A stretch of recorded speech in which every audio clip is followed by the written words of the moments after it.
All right, everybody. We're going to give this a whirl.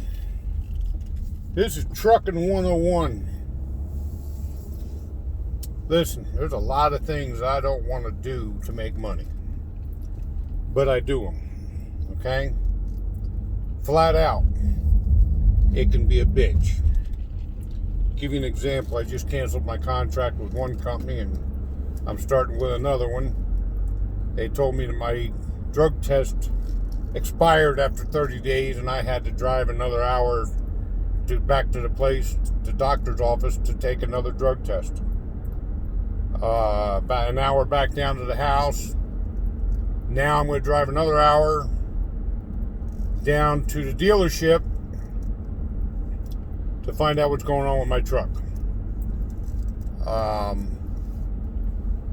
Bottom line is, anybody can be a truck driver. I recommend that you are mechanically inclined.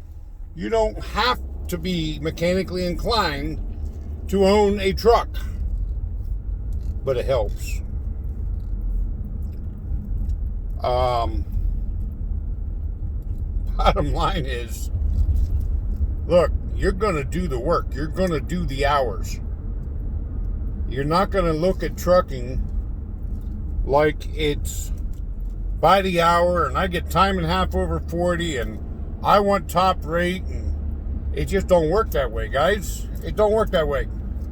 When you first get your license out of a school or wherever you get your license, it's going to take you 2 years till you can get something decent. And I know. How are you supposed to get experience if you don't have any? How are you supposed to get the job if you don't have any? Believe it or not, I went through the same problem 37 years ago.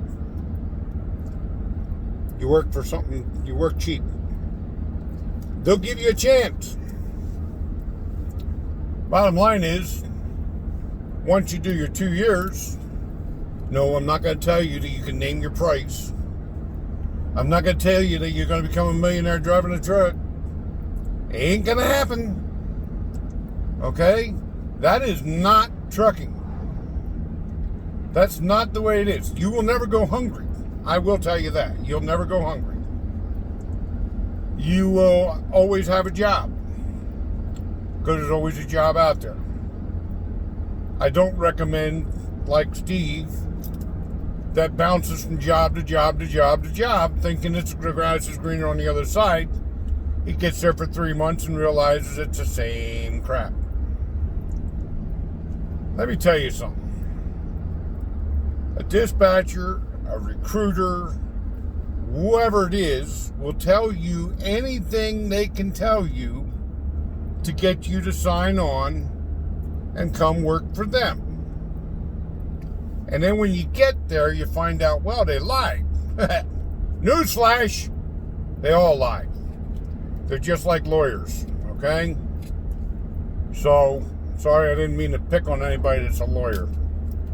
But it's just the way it is, okay? You're just, they're going to tell you they have nobody else to do the load and make you feel guilty. And you're going to go do the load because you feel guilty. Guess what? The truth is, they don't have anybody else that's not going to bitch. So since you're not going to bitch, they're going to call you. But that also means you're never lacking for work. Okay? If you're an owner-operator, don't think for 1 second that it's like it is when you're a company driver and that you can just write it up, they'll fix it and go home. Don't work like that. It don't work like that. You will be married to the truck. Sorry, guys. You'll be married to the truck. But you'll make more money than you ever will anywhere else if you get under the right contract. Same thing goes with trucking as in anything else. If you do what nobody else wants to do, you'll always have work. Simple as that. The better you are at solving the problem, the more work you'll have. That's simple. Solving problems. And I've been studying lately with somebody. I'll disclose that later. I'm 59 years old and I'm still studying. Look at that shit. But one of the things they say is your job is to solve problems. Whether it is in sales, whether it is in dating, whether it is in children, whether it's in trucking, whatever it is, your job is to solve problems. So, back to the trucking. I'm sorry, I got off on a little bit of a rant. And I do that quite frequently because my mind doesn't think quite that way. One of the things that you have to do when you're going down the road is you don't want a road hypnosis. Read every sign. Keep your head going. Keep your eyes going. And read the cars ahead. You need to know and be able to predict what they're going to do ahead of you. It just reduces a lot of stress. Because when you look at something, you'll get to the point where you'll see a car go past you and you go, he's going to cut me off. I already know he's going to cut me off. And then when it cuts you off, it's nothing new. No big deal. You already know it. No different than riding a motorcycle. You better know what the other car is doing and be able to read their mind. There's no pussyfooting around about it. Right now, I just got back from Florida. I quit my job with that contract before I left. I come back. Mind you, right before I left, I had already put in my notice for the new company. For the old company that I was leaving. And 2 days before my last day of work, 2 days before I'm getting on a plane to fly to Florida, I'm loaded, and all of a sudden there's steam coming out like you wouldn't believe, and I was on the side of the road. I got towed in because the radiator decided it wanted to explode. It doesn't want to work anymore. So what am I supposed to do? Say I quit? I can't do this anymore? No. You better have an account set up with a repair shop. You better have money put aside, because times like this are going to come and you're going to be a shit out of luck if you're running paycheck to paycheck, because you ain't going to make it.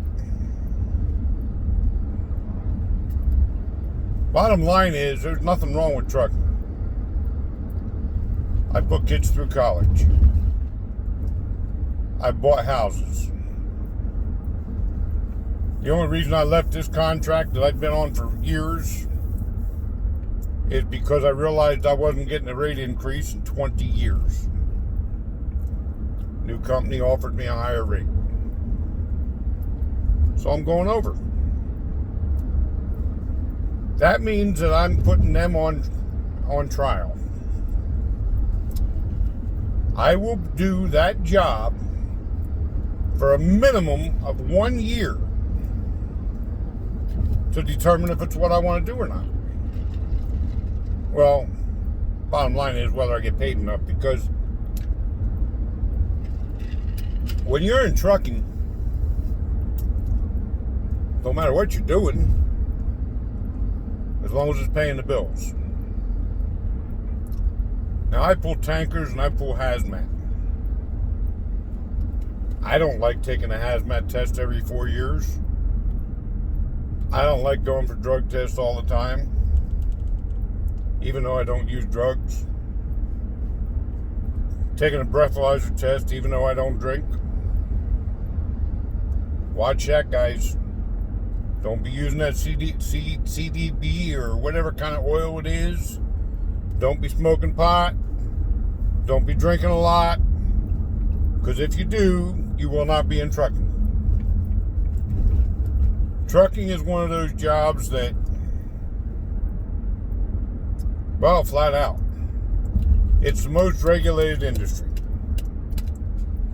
Back in the 80s, yeah, we got away with a lot of shit and we were respected and we made money. Now, it's another ball game. The company is micromanaging you all the time. There's a computer in the truck, knows how fast you're driving. That computer knows how hard you're stepping on the brakes. It knows where you stop. It knows everything. They all have a camera going out the windshield. Some of them have them going off the mirrors and facing back. And the one I just left had a camera facing me.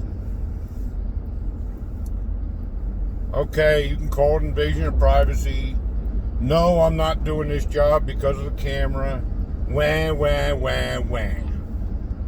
They have it not because they're being hard on you. They have it because if you're doing hazmat, they'll be able to see that you're not smoking.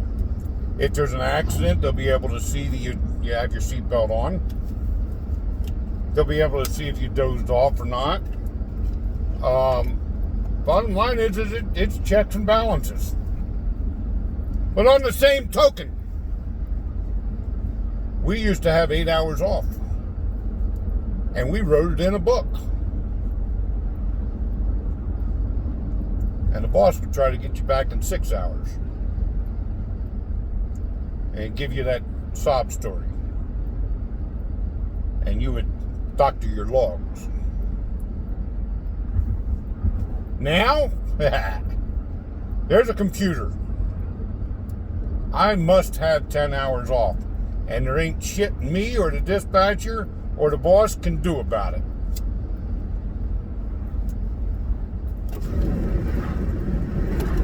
That means I get better sleep. Am I whining because I get 10 hours off? No. Because most of the companies will run you your full 14. 11 hours driving, 14 hours total. Do I know some secrets about how to get around the computer? Sure I do. Do I use them all the time? No. I use that computer to my advantage. Because let's be honest, if you can't make a living in 70 hours a week, brother, you're doing something wrong. I'm going to tell you right now, you are doing something wrong. Now, you could make the mistake I made and not put money away because now I'm 59. I ain't got shit for retiring, so I guess I'm going to work.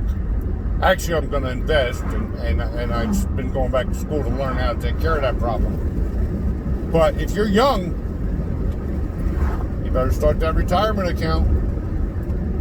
You better do it. If you think that it's an easy job just sitting there behind the wheel, I got news for you. The stress of the other people driving,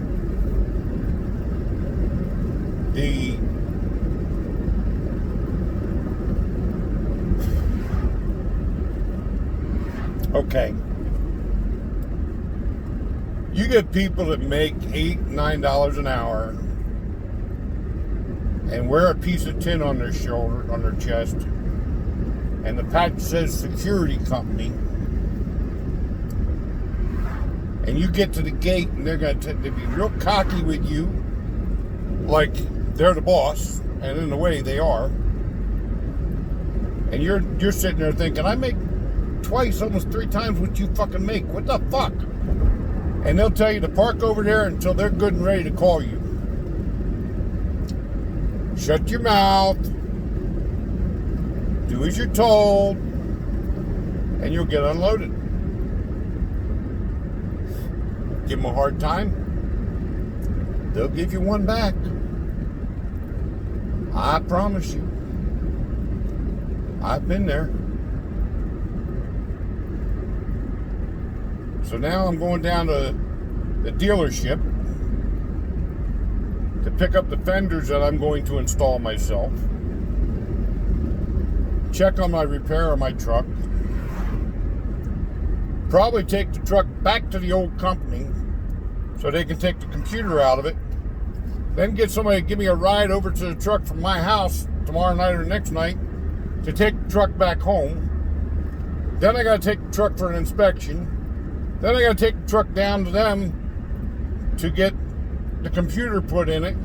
It's going to take me a solid week, maybe 2, to get this truck put on another company. Guess who's paying for that? Me. Nobody else. I'm not getting paid for this.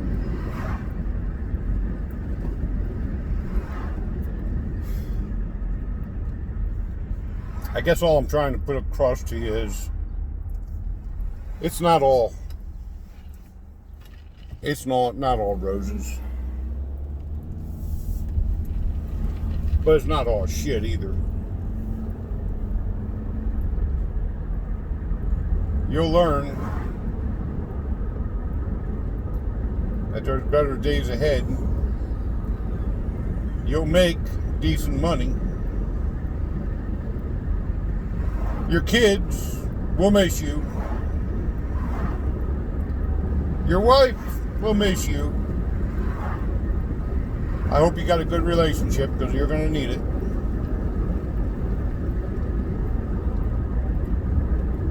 Because a weak relationship will never survive it.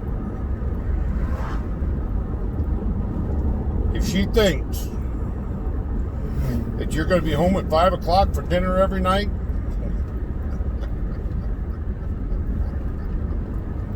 think again, brother. If you're single and you're going on dates, and that girl asks you what time you're going to be there, don't give her a time. Don't do it. As soon as you give her a time, some dumbass is going to wreck in front of you and you're going to be sitting on the highway. The tire is going to blow out and say, well, there goes your reservation. You make reservations on your day off. Don't do it on a work day. Because it just flat out ain't going to happen.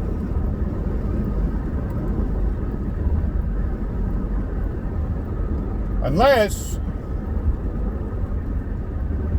you make your reservations for after your 14 hours are up. You might get back in 12 after the 14 hours. Because you don't know what's going to happen out there. That's why you better have an understanding woman. You better have understanding kids. This is my first video that I'm going to put on YouTube. I don't know if I did good, bad, or not. More than likely, nobody's going to see it anyway. But I'm going to post it anyway. I decided to make this because I got to get started. Will I repeat things later? Probably. Because, you know, as you get older, you don't really remember everything. That's just the way it is. They made a paper and pencil for a reason. You know. And I'll leave you with this one last joke. Well, it's not really a joke. It's kind of serious. I had an 81-year-old guy tell me one day after I turned 50. He said, Bob, now that you're 50 years old, never pass up a chance to take a piss, and don't trust a fart.